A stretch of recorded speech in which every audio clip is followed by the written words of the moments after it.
চোখে নিদ্রা নাই চল নবীজির জিয়ারতে মদিনাতে যাই আল্লাহুম্মা সাল্লি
शफीर महशरे मुस्तफा की सलात या रसूल अल्लाह अलैकुम सलाम या हबीब अल्लाह अलैकुम कैसो आशे रोज की रहमत खुदा की दुरूद पक से क्या क्या हुआ कि सलाम या रसूल अल्लाह अलैकुम सलाम या हबीब अल्लाह अलैकुम अल्लाहुम्मा सल्ली अला सय्यिदना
للعالمين اجهر يا رسول الله اجهر يا خير خلق الله اجهر يا نور من نور الله بسم الله اجهر يا محمد رسول الله زلوا اگر ہو یا امام حسین زلوا اگر ہو رحمت للعالمین مرحبا یا مرحبا یا مرحبا رحمت للعالمین مرحبا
जनाब शेर कौनैन सुल्तान दरवान अहमद मुस्तफा मोहम्मद मुस्तफा सल्लल्लाहु अलैहि वसल्लम ने जवान से दौला सर इकबाल मजदूर फरमाए हाये जिक्र खैरुल नाम मोमिनों के हाये वक्त क़यामत सल्लल्लाहु अलैहि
Salam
كشف الدجى بجماله أسنى الزمي كساله صلوا عليه وآله بلغ الأولى بكماله كشف الدجى بجماله أسنى الزمي كساله صلوا عليه وآله حضرت أحمد بن القدير كتب الأكتاب بلاد مشرق غوث الأعظم شاه مجد بھنڈاری اسے راگے امتن احمدی مرحبا یا مرحبا یا مرحبا غوث الأعظم مجد بھنڈاری مرحبا مرحبا یا مرحبا یا مرحبا غوث الأعظم مجدوری مرحبا প্রিয় আশিকান বৃন্দ, আজকে আমরা দক্ষিণবঙ্গের আধ্যাত্মিক সম্রাট পীর মাওলানা কারি মোহাম্মদ আফাজউদ্দিন কুতুবপুরি মেজভান্ডারি বাবাজান কেবলার খলিফা এবং বিলায়াত প্রাপ্ত আশেক শাহ মোহাম্মদ চাঁদ মিয়া, তার এই পবিত্র রওজা শরীফে আমাদেরকে আল্লাহ বসার তৌফিক দান করেছে। সকল বলে আলহামদুলিল্লাহ। আমি মোনাজাত দেব। মোনাজাতের পূর্বে আমার বাবা গৌসুল আজম কুতুবপুরীর একটা গজল ছোট্ট স্বরে আমরা তেলাওয়াত করব, ছোট্ট ভাবে।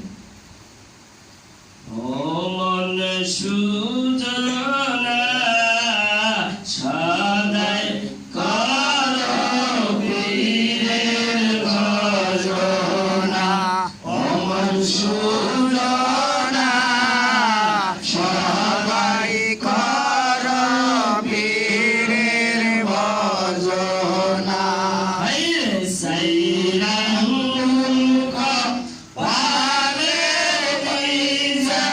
Shana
সদাই করো পীর ভজনা হাসি তোলাই এক মন হইলে চল্লিশ সেরে তোমাকে দিবাইয়া করো বন্ধু সাধনা হাসি তোলাই এক মন হইলে চল্লিশ সেরে এক মন হয় তোমাকে দিবাইয়া করো পীরের ভজনা ভক্তি মত ভক্তি করে ভক্তি মত ভক্তি করে ভরবে মনে বাসনা ভরবে মনে বাসনা সদাই করো পীর ভজনা অমর সুজনা সদাই করো পীর ভজনা লতায় পাতায় গাথার আছে সঙ্গে আসা মৌলানা লতার ব্যথা দিলে গোলায় সইতে পারে না লতায় পাতায় রাখার আছে সঙ্গে আসা মৌলানা লতার ব্যথা দিলে গোলায় সইতে পারে না লতার মতো যত্ন করো লতার মতো যত্ন করো ভরবে মনে বাসনা গড়বে মনে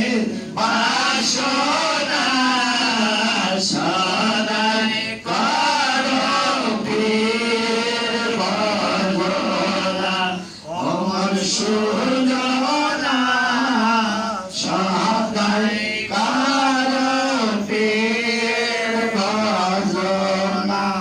প্রিয় আশিকান বৃন্দ, এই যে গজলের ভিতরে মাওলা অনেক কিছু আমাদেরকে বুঝাইতে চাইছে, এই জ্ঞানগুলো আমাদের গ্রহণ করতে হবে। এর মাধ্যমে আল্লাহর রহমত নিয়ামত নাজিল হয়ে থাকে। আমার বাবা গৌসুল আজম মাইজভান্ডার দরবারের অফুরন্ত রহমত লাভ করেছেন এবং তার কিছু গজল আপনার জীবনের সাথে একদম মিলিয়ে দিচ্ছে। কথা বুঝেন? আমি আরেকটা আপনাদেরকে ভালো লাগছে, আরেকটু গজল পেয়ে এই মোনাজাত দেব। বিরক্ত হন না তো? আমরা প্রত্যেকটা মানুষ কি একটা সময় আসি ষোলো ধরতে হবে, বুঝছে? হাঁটতেছি, চলতেছি, খাইতেছি, এর মধ্যে একজন নাই, তাই কি না? একজন একজন চলে যাইতেছি কিনা? আর আমরা কি থাকবো? আমরা কি চলে যাব? আমার বাবা গৌসুল আজম কুতুবপুরি এই চলে যাওয়ার ব্যাপারে একটা গজল আছে। এই যে আমরা চলে যাব, হ্যাঁ, আমাদের জীবনের স্মৃতি নিয়ে তার নিজের জীবন দিয়ে একটা গজল আছে। আমার ছাদের ঘর বাড়ি, আরে বিদায় করো, বিদায় করো রে,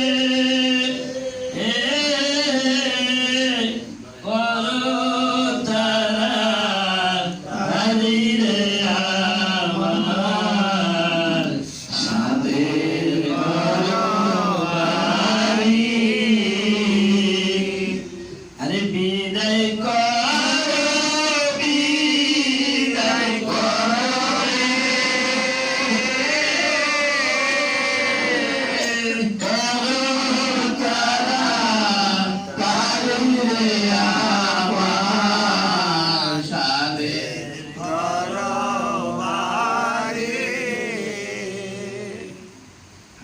পুত্র কন্যা সঙ্গের সাথী সকলি যাই সারি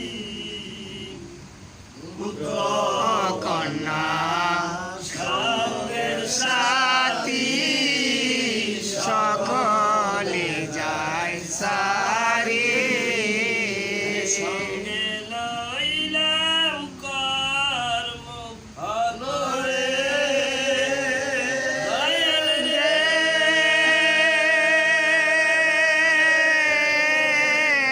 সঙ্গে লইলাম কর্ম ফল রে জীবনে যা করি রে আমার সাদের ঘরবাড়ি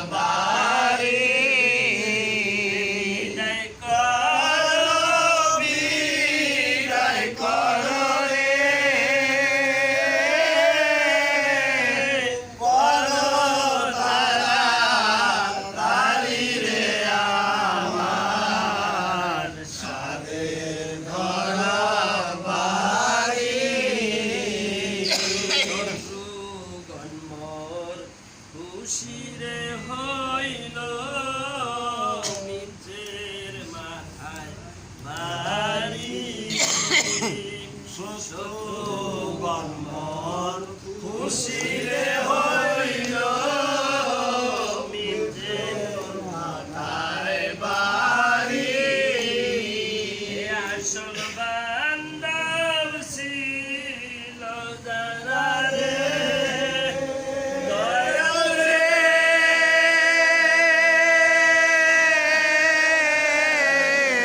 আসল বান্ধব যাইল যারা রে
হরি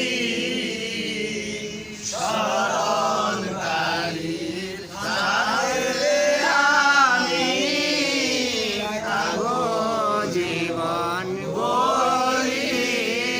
ভরি। বন্ধুর অন্তরের মাঝে রে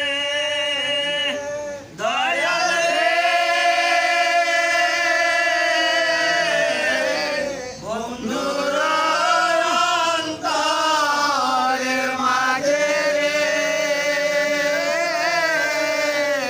থাকবো অন্তর জুড়ি রে আমার সাদের ঘর বাড়ি। আরে বিদায় বিদায় কর রে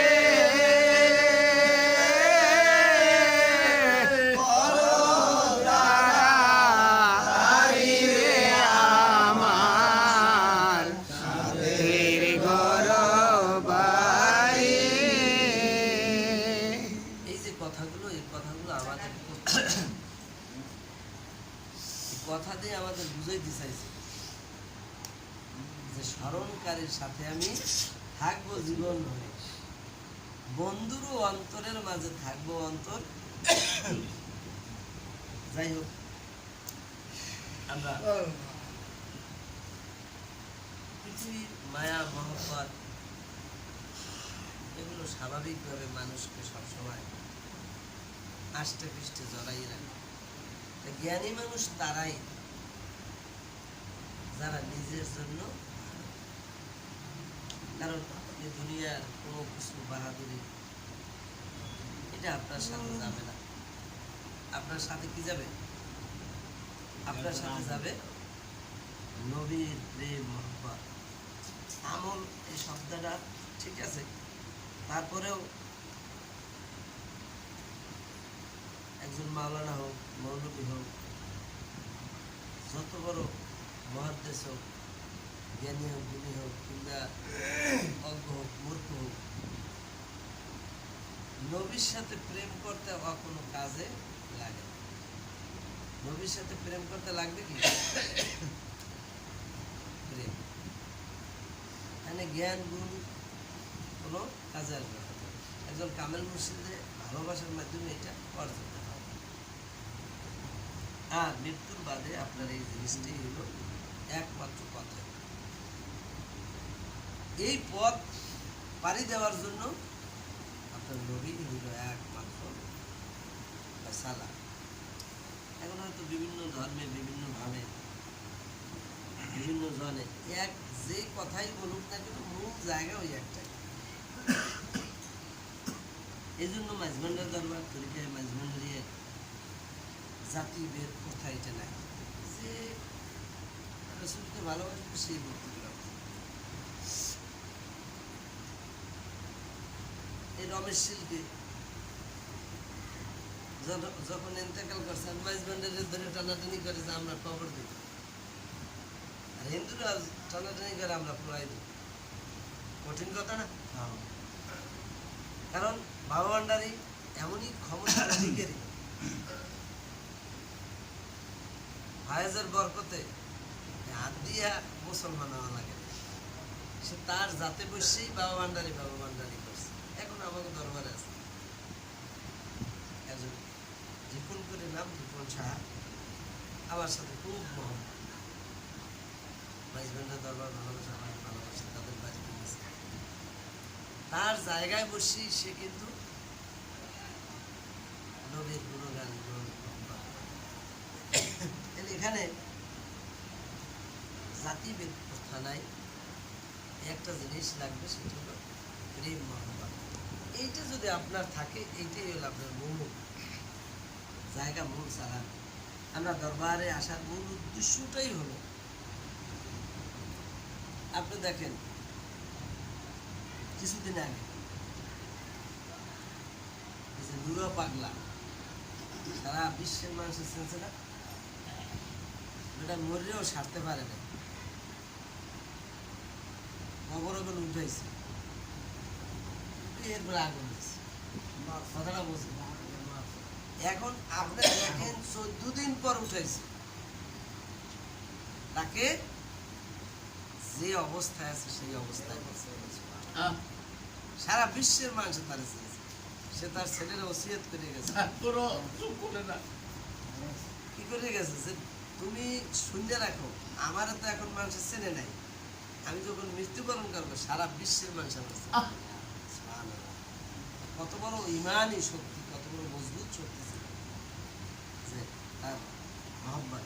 এখন এই তরিকের প্রতি মানুষের জীবনের মূল চাহিদাটা হলো, একটা মানুষ মৃত্যুবরণ করার সাথে সাথে সবচেয়ে আপনার বড় শত্রু আপনার ভিতরের প্রথম নারী বুড়ি পছন্দ পয়সা, আপনার নাক দিয়ে পোক বের হইবে, চোখ দিয়ে পোক বের হইবে, পিছন দিয়ে পোকা বাইরেই আপনার শরীরকে আস্তে আস্তে খাইবে, এরপর আপনার আড্ডি খাইবে, আপনার কিছুই আর অবশিষ্ট থাকবে না। এরপর মাটিতেও আপনার দেখে ফেলে কত বুঝছেন। আর প্রিয় মুর্শিদের গোলামি করলে, এই গোলামির উসিলায় মানুষ একটা নিয়ামত পায়, সেটা হচ্ছে নবীর প্রেম মহব্বত। এই জন্য পৃথিবীটা সৃষ্টি হয়েছে নূরে মুহাম্মাদের দিয়ে। এই অনেক ইতিহাস, লম্বা চূড়ে ইতিহাস, আপনারা তৈরি করতে পারেন, আপনাদের সাথে ওয়াজ করা লাগে না। তারপর মনের শান্তির জন্য দুইটি কথা বলি, যে আমরা যেখানেই যাই, যে দরবারেই যাই, মূল কথাটা হচ্ছে আপনার ইমানটা, মহব্বতটা, এটা আপনার প্রিয়ের প্রতি ঝুঁকিয়ে রাখবেন, আদব সম্মান করবেন, আপনি মুক্তি প্রাপ্ত হবেন। এই কাজটাই এই দরবারে, এছাড়া অন্য কোনো উদ্দেশ্য, অন্য কোনো নিয়ত যদি আমরা আসি, তাহলে কিন্তু সেই উদ্দেশ্য পূরণ এই দরবারে হবে না। এখানে আপনি আসছেন কেন? মুক্তির জন্য। এখন আপনি স্বর্ণের কাজ করবেন, যদি কামারের দ্বারা যাই আপনি ঘরে নইবেন, যে যে নিয়ত করবেন, নিয়ত অনুযায়ী আপনার হবে, সেইখানে আপনার যাইতে হবে। আর আপনি যদি না বাজেন, আপনি সামনে সাথে দরবারে সে যাইও কি পাইবে আর আপনি কি পাইবেন, সেটা আপনার বুঝতে হবে। বুঝে ওই অনুযায়ী আপনার পাত্রটা তৈরি করে ওই মধু আপনার ঢালতে হবে। কথা বুঝেন না? কারণ এখানে যদি দুনিয়ার পিছিয়ে নেওয়া অন্তরের মধ্যে ধরেন, নাম দিলেন সামনে আসে, কাজ হবে?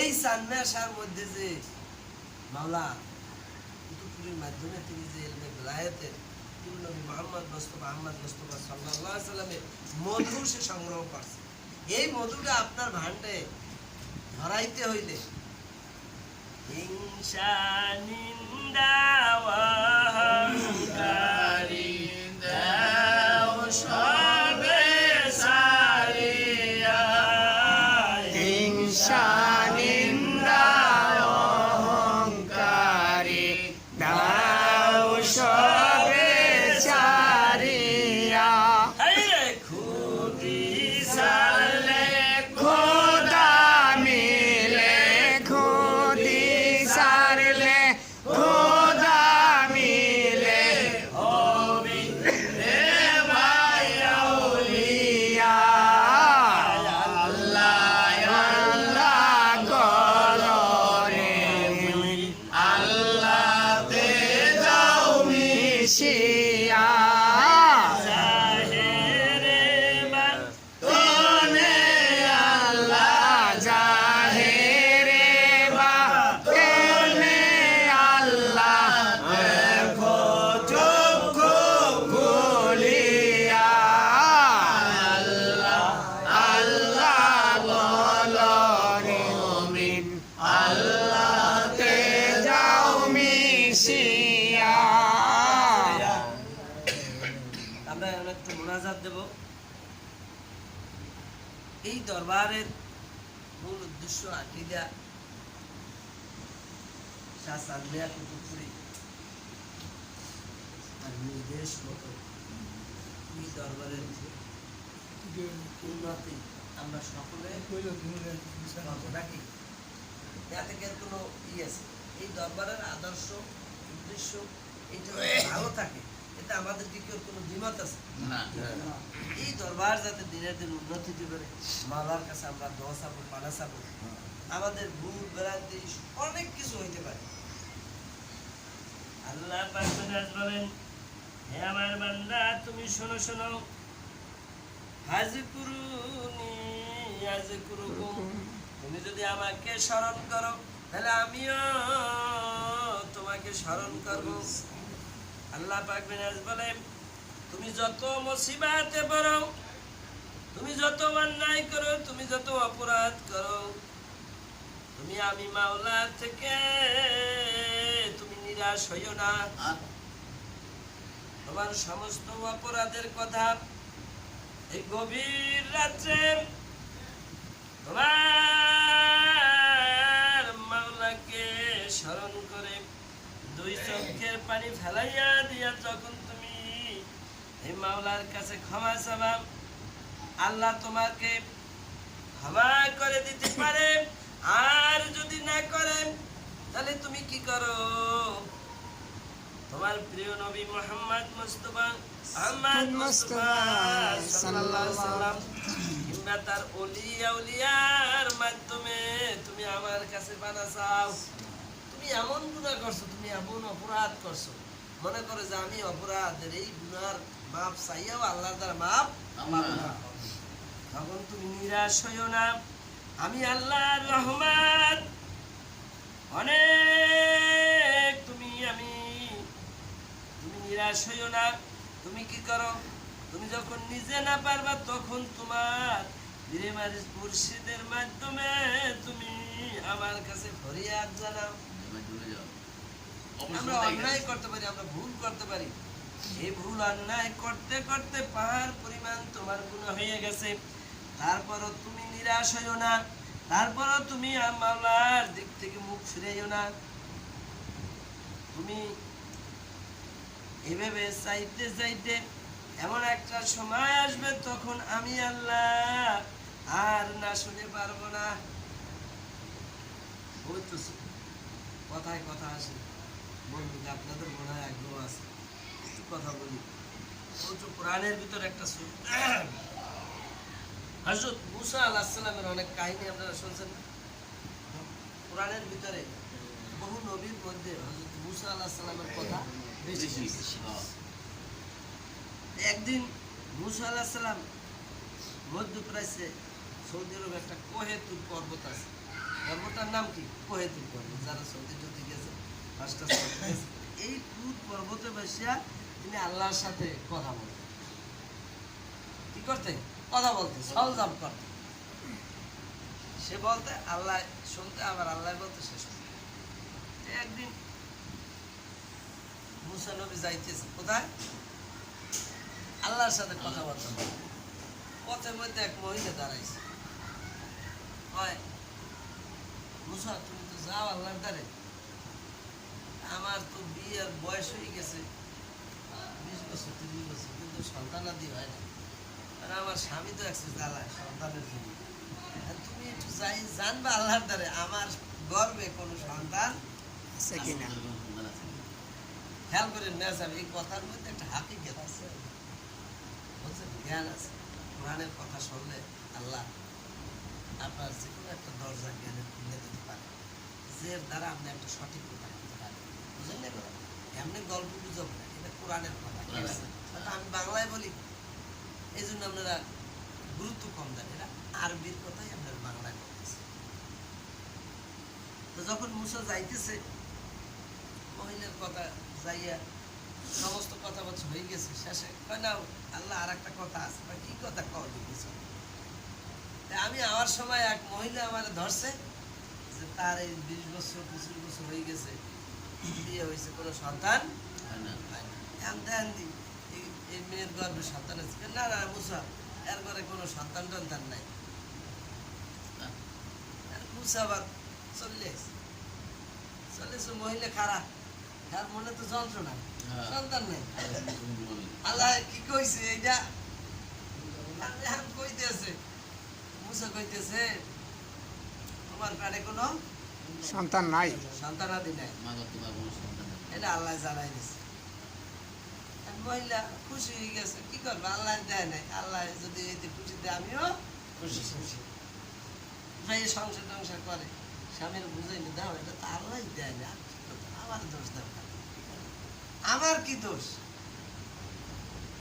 যদি আল্লাহ রহমত করে দিতে পারে, এখন তো দেখছি দেয় না। ওই এক পাগল ঘুরতে করতে করতে করতে ওই মহিলার দরজায় আছে, ভাই একটা রুটি একটা ছেলে, একটা রুটি একটা ছেলে। আমি কও কি একটা রুটি একটা ছেলে? হয় পাগলে তো ক্ষুধার্ত, 3টে রুটি খেয়েছি। কয়টা? 3টা। এখন কি 3টা ছেলে দেওয়া লাগবে না পাগলের? লাগবে কিনা? হ্যাঁ সব লাগবে কিনা? আল্লাহ নাম লিখে দিনকাল করতে একটা একটা হইতে 3টে হয়ে গেছে। মুসা একদিন আইতে আছে, 2-3 বছর পর, অনেকদিন গেছে, একটু কোলে দুটো হাতে লইয়ে রাস্তায় দাঁড়াইছে। তা মুসা তুমিও বন্ড, তোমার আল্লাহ কি ঠিক কথা কইতে না? পারে হ্যাঁ মুসা, তুমি জানি না কোন আল্লাহর সাথে কথা বলছো। তুমি বলেছো আমার গর্ভে নাকি সন্তান নাই।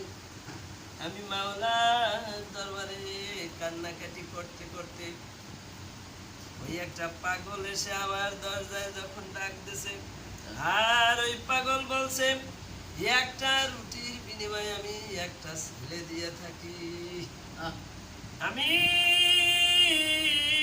ওই পাগলকে যখন 3টা রুটি খাওয়াইলাম, আমি জানি না আল্লাহর হুকুমে সময় যেতে না যেতে আমার পর্যায়ক্রমে 3টা বাচ্চা হয়ে গেছে।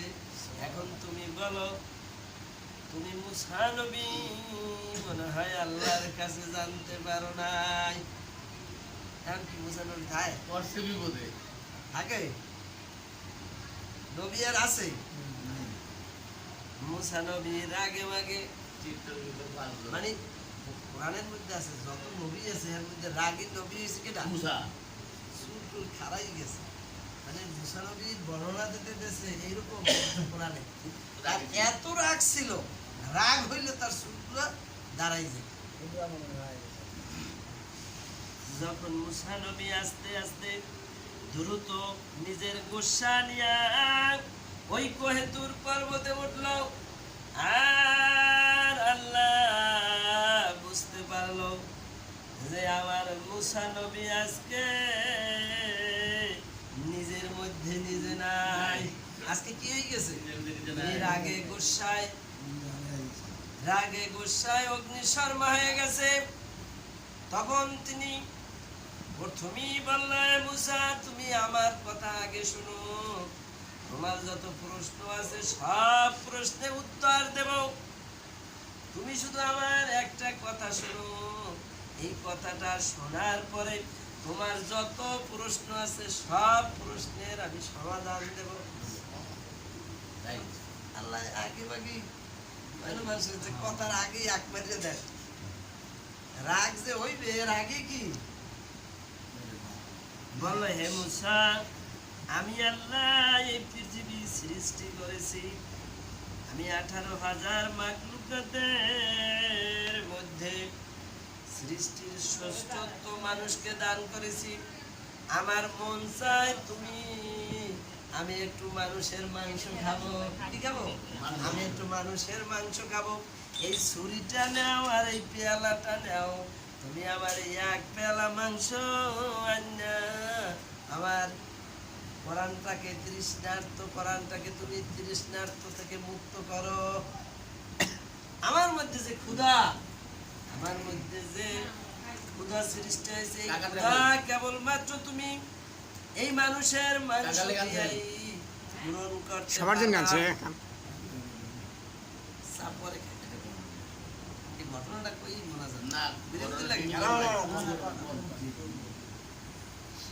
বলিয়া উলিয়া কেন কাজে লাগে বুঝেন নাই? সত্য ঘটনা। কেন লাগে? এটা কোরআনের কথা, আপনি আমি অস্বীকার করলে কিছু হইবে যাইবে না। এখন দেখেন মুসা নবী ওই পেয়ালা এবং ছুরি নিয়া শহরে শহরে গ্রামে গ্রামে বন্দরে বন্দরে ঘুরছে, আর যার কাছে গেছে বলছে, মুসা তুমি এতদিন নবী ছিলা, এখন পাগল হয়ে গেছো। পাগল হয়েছে। তোমার কাছে আমার আল্লাহ কেন মাংস খাইতে চাইবে আমরা বুঝি না। আমার মাংস তো তোমাকে আমি মাংস দিতে পারবো না। এইভাবে যার কাছে যাই দেয়, ফিরেই দেয়। পাগল হয়েছে। মুসা নবী ঘুরতে ঘুরতে সন্ধ্যা হয়ে গেল।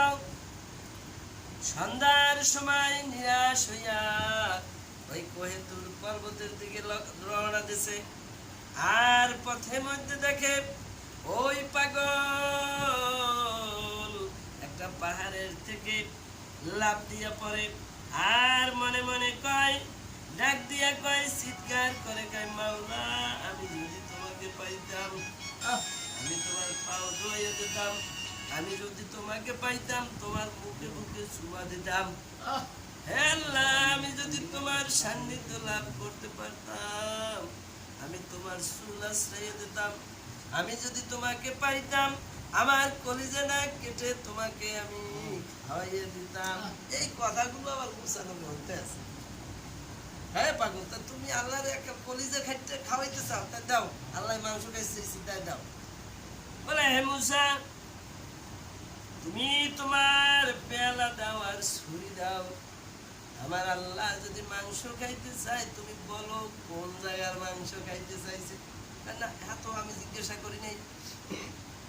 বলছে, তুমি একটু দাঁড়াও, আমার মহামালিক যখন আমার মাংস খাইতে চাইছে, আমার প্রতিটা অঙ্গ থেকে ছোট ছোট করে মাংসের টুকরা কাটতে লাগলো, রক্ত শিরশির করে বের হইতে লাগলো, আর পাগলে চিৎকার দেয় বলে, মালিক গো, তুমি যখন আমার মাংস খাইতে চাইছো জানি না তুমি আমার মাংস কোন জায়গাটা পছন্দ করো, কোন জায়গাটা পছন্দ করো না, যার জন্য আমি তোমার সন্তুষ্টির জন্য আমার প্রতিটা অঙ্গ প্রত্যঙ্গ থেকে মাংস কাটতে দিলাম।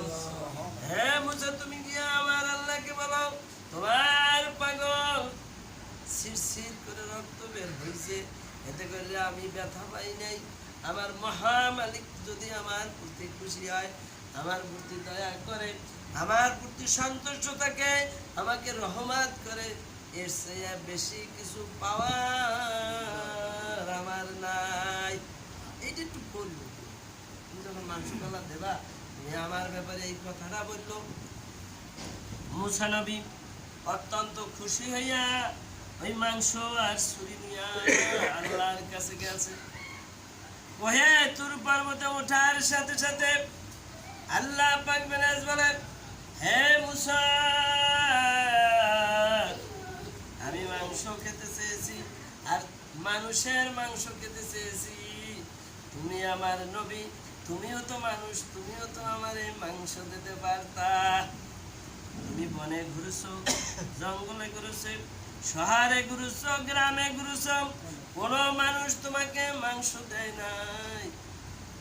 আমার ওই পাগল তার প্রতিটা অঙ্গ প্রত্যঙ্গ থেকে মাংস কেটে দিল, ওই নিজের শরীরের মহব্বত করলো না। ওই পাগল যদি আমার কাছে কিছু চায় আমি না দিয়া কেমনে পারি? তুমি আমাকে জবাব দাও। তুমি বলো, হে মুসা, তুমি দিতে পারলা না। তুমি যদি আমাকে এরকম কেটে দিতে পারতা তাহলে আমিও তোমার আরজি আবেদন কবুল করিয়া নিতাম। এই জন্য আল্লাহ পাক মেনাজ কুরআন শরীফে বলছে, আজে কুরুনি আজে কুরুকুম আশকুরুনি ওয়ালা তাকফুরু ইয়া আইয়ুহাল্লাযীনা আমানু বিস-সাবরি ওয়াস-সালাত ইন্নাল্লাহা